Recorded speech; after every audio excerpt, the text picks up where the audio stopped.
वाच्य प्रकरण। वाच्य के 3 प्रकार। पहला कृतवाच्य, दूसरा कर्मवाच्य, तीसरा भाववाच्य। कृतवाच्य में क्रिया का कर्ता के साथ संबंध होता है, जबकि कर्मवाच्य में क्रिया का कर्म के साथ संबंध होता है। भाववाच्य में कर्म नहीं होता है। कृतवाच्य में सकर्मक धातु के योग में कर्ता पद प्रथमा विभक्ति में, कर्म पद द्वितीय विभक्ति में और क्रियापद कर्ता पद के पुरुष एवं वचन के अनुसार होगी। कर्मवाच्य में कर्ता तृतीय विभक्ति में, कर्म प्रथमा विभक्ति में और क्रिया कर्म के अनुसार होती है। भाववाच्य में कर्ता तृतीय विभक्ति में होता है, क्रिया सदा प्रथम पुरुष एक वचन में होती है। कर्ता बहुवचन में होने पर भी क्रिया परिवर्तित नहीं होती है। कर्मवाच्य एवं भाववाच्य के क्रियापद निर्माण में मूल धातु के साथ य जुड़ता है तथा मूल धातु धन या धनते, पठ्यते, लिख्यते, सेव्यते सभी धातुओं के रूप आत्मनेपद पद में ही होते हैं। वाच्य प्रक्रम यहाँ दिया हुआ। पहला नीचे लिखे वाक्यों को ध्यान से पढ़िए। पहला कॉलम क, अनुजः पाठं पठति, ख अनुजेन पाठः पठ्यते। दूसरा सह लेखम लिखति, तेन लेखः लिख्यते। तीसरा रमा भोजनम पचति, रम्या भोजनम पच्यते। चौथा सा भोजनम खादति, तया भोजनम खाद्यते। पांचवा तौ पुस्तकं पठता, ताभ्यां पुस्तकं पठ्यते। छठवा त्वं पुष्पाणि चिनोषि, त्वया पुष्पाणि चीयन्ते। सातवां स तौ पश्यति, तेन तौ दृश्यते। आठवां आवां गीतं गावः, आवाभ्यां गीतं गीयते। नववां वयं चन्द्रं ध्यामः, अस्माभिः चन्द्रमः ध्यायते। दसवां अहं सूर्यं पश्यामि, मया सूर्यं दृश्यते। 11वां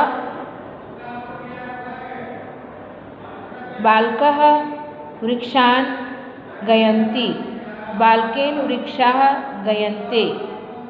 यह क खंड में जो वाक्य है वो कृतवाच्य में है। जो खंड क है वो कृतवाच्य में है और खंड ख में जो वाक्य है ये कर्मवाच्य के हैं। इन दोनों खंडों में क्या भेद है इसे जाने। वाच्य कृतवाच्य के साथ सह कर्ता प्रथमा, लेखम कर्म द्वितीय, लिखती क्रिया कर्ता नुमा।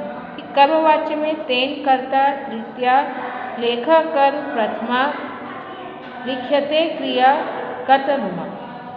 फिर कृतवाच्य से कर्मवाच्य में परिवर्तन करने के नियम। पहला है कृतवाच्य के कर्ता की प्रथमा विभक्ति के स्थान पर कर्मवाच्य में तृतीय विभक्ति की जाती है।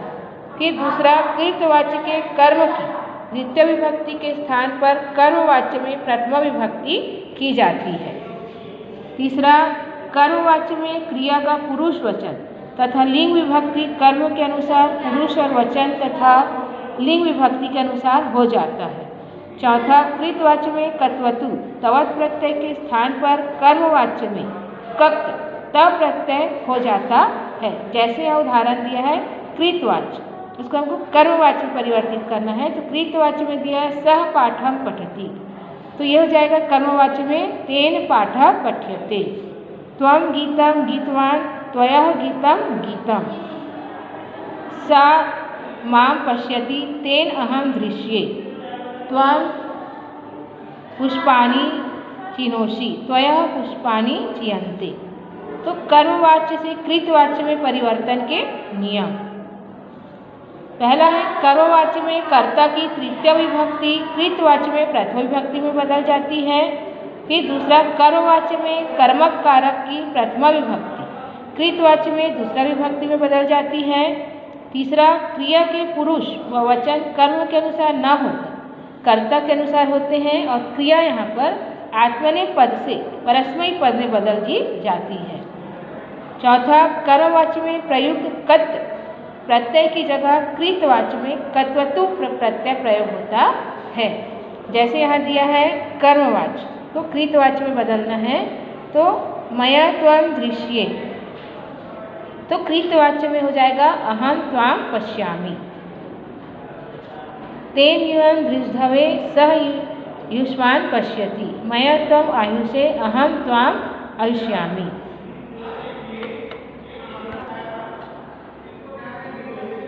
तीसरा, अधोलिखित वाक्यों में कृत पद को कर्मवाच्य में परिवर्तित कर लिखिए। जैसे यहाँ दिया है यथा का मतलब जैसे, भक्तः गीताम पठति, तो ये कर्मवाच्य में परिवर्तित होगा भक्तेन गीता पठ्यते। क, शिष्यः गुरु नमन्ति, तो शिष्यः गुरु नमन्ते। पुत्र जनकं सेवते, पुत्रेण जनकः सेव्यते। अहं पत्रं लिखामि, मया पत्रं लिख्यते। त्वं कवितां शृणोसि, त्वया कविता श्रूयते। चौथा, अधोलिखित वाक्यों में कर्म पद को परिवर्तित कर लिखिए। जैसे उदाहरण दिया यथा अहम लोभं त्यजामि, इसको हमको कर्म पद में परिवर्तित करना है तो होगा मया लोभा त्यज्यते। क, आचार्य छात्रान् उपदिशन्ति, तो ये होगा आचार्य छात्राः उपदिशन्ते। ख, जनः प्रदर्शनीं पश्यन्ति, जनैः प्रदर्शनी दृश्यते। ग, त्वं पुरस्कारं गृह्णासि, त्वया पुरस्कारः गृह्यते। घ, छायाकारः छायाचित्रं रचयति, छायाकारेण छायाचित्रं रच्यते। पांचवा, कर्मवाच्य के वाक्यों में क्रियापदों को लिखकर रिक्त स्थानों की पूर्ति कीजिए। बोलो जैसे उदाहरण दिया है मेघः जलं वर्षन्ति, ये कर्मवाच्य है, इसमें क्रियापद की हमको पूर्ति करना है, तो यहाँ क्रियापद होगा मेघः जलं वृष्यन्ति। क, उपकारी मानव न अभिलषति, तो उपकारिणः मानः न अभिलष्यते। ख, राष्ट्रपति राष्ट्रं संबोधयति, तो राष्ट्रपतिना राष्ट्रं संबोधयते। ग, छात्रः शिक्षकम् अभिनन्द्यति, छात्रिभिः शिक्षकः अभिनन्द्यते। घ, प्रधानमंत्री वैज्ञानिकान् सम्मानयति, प्रधानमन्त्रिणः वैज्ञानिकः सम्मानिते। चौथा, सुधा एक स्वस्थ कन्या है, उसकी दिनचर्या नियमित है। इसकी दिनचर्या जानकर नीचे मंजूषा में क्रियापदों को चुनकर रिक्त स्थान की पूर्ति कीजिए। यहाँ पर उत्तर दिया हुआ है मंजूषा में, इससे हमको ये खाली स्थान को लिखना है। तो पहला है शुद्ध्यः प्रत्युषः उद्यानं गत्वा व्यायामः क्रियते। दूसरा, शुद्ध्यः प्रातः दुग्धं पीयते। तीसरा, शुद्ध्यः नित्यं दुग्धेन सह कदलीफले अपि खाद्यते। चौथा, शुद्ध्यः भोजने संतुलिताहारः गृह्यते। पांचवा, शुद्ध्यः स्ववाटिकां वृक्षः आरोपन्ते। छठवा, शुद्ध्यः स्ववस्त्राणि स्वयं क्षाल्यन्ते। सातवां, शुद्ध्यः नित्यं समये पठ्यते। आठवां, शुद्ध्यः सायमपि ईश्वरः स्मर्यते। नौवां, शुद्ध्यः कदापि असत्यं न उद्यते। फिर भाववाच्य, पहला नीचे लिखे वाक्यों को ध्यान से पढ़िए। कॉलम क में कृतवाच्य दिया है, कॉलम ख में भाववाच्य दिया। पहला है बालकः क्रीडति, भाववाच्य होगा बालकेन क्रीड्यते। दूसरा, शिशुः स्वपिति, शिशुना सुप्यते। तीसरा, छात्रः तिष्ठन्ति, छात्रः स्थियते। चौथा, कन्याः हसन्ति, कन्याभिः हस्यते। पांचवा, अश्वाः धावन्ति, अश्वः धाव्यते। तो इन वाक्यों में हमने देखा कि पहला क्या है, कृतपद है, फिर क्रियापद भी परंतु कर्मपद नहीं है। इन वाक्यों में किन धातुओं का प्रयोग हुआ है, तो क्रीड, स्व, स्व, हस, धाव, इन धातुओं का प्रयोग है। ये धातुएं अकर्मक है। तो इससे ज्ञात होता है कि यहाँ अकर्मक धातुओं का प्रयोग है, अर्थात यहाँ कर्मपद नहीं है। अकर्मक धातु के योग से कृतवाच्य एवं भाववाच्य होते हैं। अब हम भाववाच्य के नियम जानें। तो भाववाच्य का पहला नियम है कि कृत पद में तृतीया विभक्ति होती है और कृत पद के विशेषण में भी तृतीया विभक्ति होती है।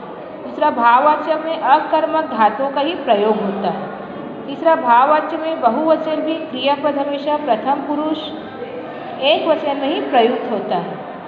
चौथा, जैसे भू, अस, स्था, स्वीट, सीड, हस, कृत इत्यादि धातुएं अकर्मक। भाववाच्य में कर्ता जो है वो तृतीया विभक्ति में होता है, कर्म नहीं होता है, और क्रिया जो है वो प्रथम पुरुष एक वचन में होती है। तो दूसरा उदाहरण दिया है कि नीचे लिखे वाक्यों में भाववाच्य में परिवर्तन कीजिए। कृतवाच्य दिया, हमको उसको भाववाच्य में बदलना है। तो जैसे यहाँ दिया बालका हस का हो जाएगा कृतवाच्य में हसंती, तो भाववाच्य में जब उसको परिवर्तित करेंगे तो हो जाएगा वो बालकः हस्यते। पहला शिशु रुद का रोदती तो शिशुना रुद्यते। छात्र तत्र तिष्ठन्ति स्थियते। सिंहवने गर्जति गर्जन्ते। अलसः दिनेष्वपि सुप्यते। वानरः वृक्षेषु कुद्रन्ति कुद्यते। लताः वर्धते वृद्ध्यते। फिर कोष्ठक में उचित शब्द चुनकर रिक्त स्थान की पूर्ति कीजिए। वो कृतवाच्य विद्यना शोभ्यते तो विद्याहीन न, यहाँ शुभ्यते आएगा। विमानन उड्यते तो विमाने उड्यते। संजनः उपविशन्ति तो संजनैः उपविश्यते। वृक्षाः कपन्ते वृक्षः कप्यन्ते। विद्यार्थिनः धावन्ति विद्यार्थिभिः धाव्यते।